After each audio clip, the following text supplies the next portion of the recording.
మేమైతే పెద్దంతల్లి గుడికొచ్చేసాం. వెళ్ళే దారిలో ఒక స్పోర్ట్స్ కార్ చూసామండి. చూడండి ఎంత బావుందో. ఇంతకీ ఎందుకొచ్చామో చెప్పలేదు కదా గుడికి. ఒక చిన్న మొక్కు మొక్కుకున్నాము 1 ఇయర్ బ్యాక్. అది సక్సెస్‌ఫుల్‌గా కంప్లీట్ అయింది ఇంచుమించు.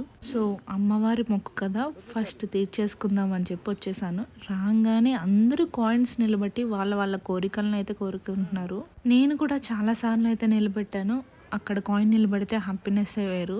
మోక్షిత వచ్చాం కాబట్టి అక్కడక్కడ బ్రేక్స్ తీసుకుంటూ మా మొక్కునైతే సక్సెస్ఫుల్గా తీర్చేసాము. అమ్మవారికి థ్యాంక్స్ చెప్పుకుంటూ. వీకెండ్ కాబట్టి మనలాగా వచ్చిన భక్తులు చాలామందే ఉన్నారు ఈరోజు. మీరు ఎప్పుడన్నా పెద్దంతల్లి గుడికి వెళ్ళారా? అయితే కామెంట్ చేసేయండి నాకు. చాలా బాగా జరిగింది మా దర్శనం కూడా. చక్కగా ఆ లైటింగ్లో అమ్మవారు చాలా బాగున్నారు, నిండుగా ఉన్నారనమాట. వీడియో నచ్చిందా? అయితే లైక్ చేసి సబ్స్క్రైబ్ చేసుకోండి. Thank you for watching. Subscribe చేసుకోండి ప్లీజ్.